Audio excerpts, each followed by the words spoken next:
नमस्कार। आज हम एक बहुत ही गंभीर और शायद ज़रूरी विषय पर बात कर रहे हैं।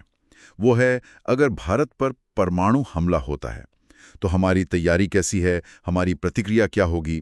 हमारे पास एक काफ़ी डिटेल्ड वीडियो विश्लेषण है और हम उसी के आधार पर इस मुश्किल जटिल परिदृश्य को समझने की कोशिश करेंगे।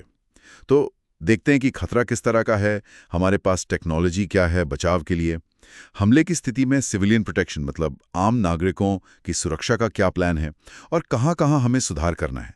चलिए शुरू करते हैं इस जानकारी की गहराई में उतरना। स्रोत में एक बात थोड़ी चौंकाने वाली है कि तिब्बत से अगर मिसाइल छोड़ी जाए तो भारत पहुंचने में सिर्फ 8 से 9 मिनट। हाँ 8 से 9 मिनट। हाँ, ये दिखाता है कि रिएक्शन टाइम कितना कितना कम है। और खतरा भी कई तरह का है। देखिए, बैलिस्टिक मिसाइलें हैं जो सबसे खतरनाक मानी जाती हैं। हाँ, उनकी स्पीड मैक 24 तक। और वो MIRV वाली बात। बिल्कुल।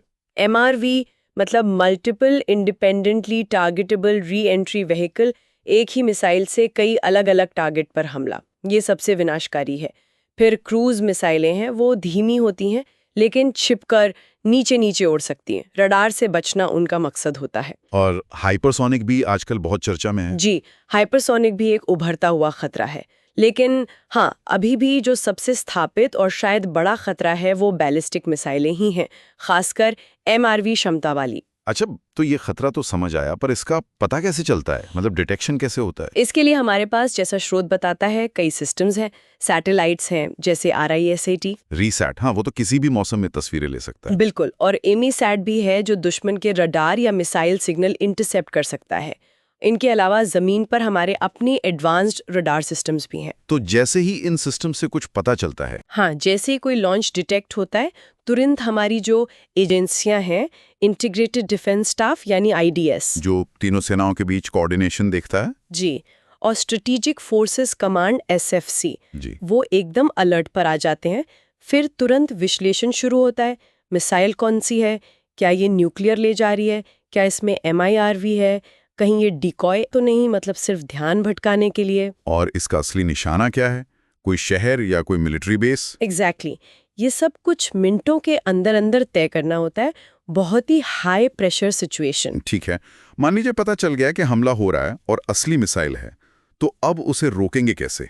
इंटरसेप्शन। हाँ, यहीं पर हमारे मिसाइल डिफेंस सिस्टम काम आते हैं, जैसे S-400 जो हमने रूस से लिया है। और हमारे अपने भी तो हैं, पृथ्वी एयर डिफेंस, आकाश मिसाइल। जी बिल्कुल।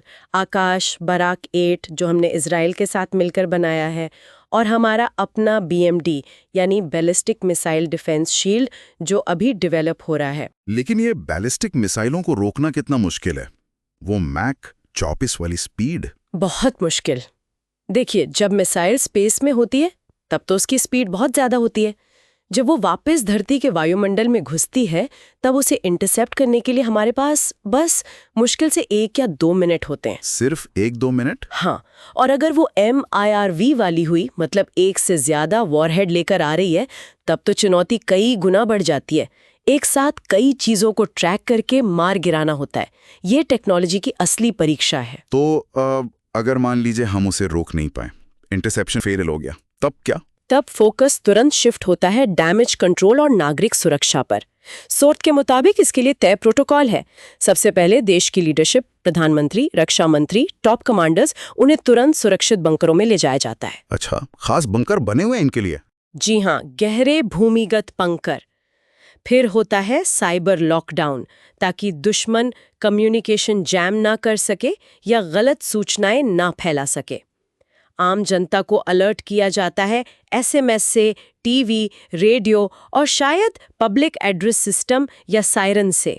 मेट्रो स्टेशन वगैरह को शेल्टर की तरह इस्तेमाल करने की बात भी है। हाँ, जो भी मजबूत अंडरग्राउंड स्ट्रक्चर है, जैसे मेट्रो स्टेशन, उन्हें पब्लिक शेल्टर बनाया जा सकता है। अस्पतालों को रेडिएशन इमरजेंसी मोड पर डाल दिया जाता है। खास दवाएं जैसे पोटेशियम आयोडाइड तैयार रखी जाती हैं, थायराइड को रेडिएशन से बचाने के लिए। एक और बात स्रोत में थी, डीकैपिटेशन स्ट्राइक की, मतलब अगर दुश्मन लीडरशिप को ही निशाना बनाए। हाँ, ये सबसे बुरे हालातों में से एक है। अगर मान लीजिए देश का पूरा नेतृत्व एक ही हमले में खत्म हो जाए, तो ऐसी स्थिति के लिए भी स्रोत के अनुसार सेना के पास पहले से तय सील्ड बंद आदेश होते हैं। मतलब जवाबी कार्रवाई के आदेश। जी, शायद 2 मैन रूल जैसी कोई व्यवस्था होगी, ताकि अगर चेन ऑफ कमांड टूट भी जाए तब भी जवाबी परमाणु हमला सुनिश्चित हो सके। ये डेटरेंस का हिस्सा है। ये सब तैयारियां तो ठीक हैं, लेकिन क्या हम पूरी तरह तैयार हैं? स्रोत कुछ कमियों की बात भी करता है। हाँ, कुछ अहम कमियां हैं, जैसे हमारे पास space based early warning system अभी पूरी तरह ऑपरेशनल नहीं है। मतलब सैटेलाइट्स जो मिसाइल लॉन्च होते ही स्पेस से ही देख लें। इससे रिएक्शन टाइम और कम हो सकता था। बिल्कुल। दूसरी कमी है इंटरसेप्शन में एआई का इस्तेमाल। अभी भी शायद काफी कुछ मैनुअल है। एआई आधारित ऑटोमेटेड सिस्टम होगा तो रिएक्शन मिलीसेकंड्स में हो सकता है। और आम नागरिकों के लिए बंकर, ड्रिल वगैरह? वो भी एक बड़ा गैप है। पब्लिक बंकर्स की भारी कमी है और नियमित तौर पर न्यूक्लियर अटैक से बचाव की ड्रिल नहीं होती। लोगों में जागरूकता भी कम है। तो इन कमियों को दूर करने के लिए क्या सुझाव दिए गए हैं? कई सुझाव हैं। पहला तो यही कि इसरो और डीआरडीओ मिलकर स्पेस बेस्ड वार्निंग सिस्टम जल्द से जल्द बनाएं। दूसरा, एक इंटीग्रेटेड एआई डिफेंस ग्रिड बने जो खतरे को पहचाने, ट्रैक करे और ऑटोमेटिकली इंटरसेप्टर लॉन्च कर सके। और नागरिकों के लिए? उसके लिए एक सिविल न्यूक्लियर डिफेंस एक्ट का सुझाव है, जिसमें शहरों में पब्लिक और प्राइवेट बंकर बनाना अनिवार्य हो और नियमित रूप से स्कूलों और दफ्तरों में बचाव अभ्यास कराए जाएं। हाइपरसोनिक खतरे का क्या? उसके लिए खास तरह के रडार चाहिए जो उनकी तेज रफ्तार और कम ऊंचाई पर उड़ान को ट्रैक कर सकें। और डायरेक्टेड एनर्जी वेपन जैसे लेजर या माइक्रोवेव हथियार, जैसे भारत का प्रोजेक्ट कैली, उन पर भी काम तेज करने की जरूरत बताई गई है। ये तो हुई बचाव की बात, लेकिन परमाणु हथियारों का असली मकसद तो हमला रोकना होता है, यानी डिटरेंस।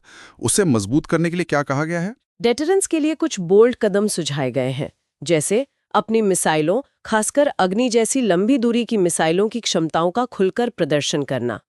नो फर्स्ट यूज यानी पहले इस्तेमाल न करने की जो हमारी नीति है, उस पर पुनर्विचार करने की बात भी है, ताकि दुश्मन के मन में शंका बनी रहे।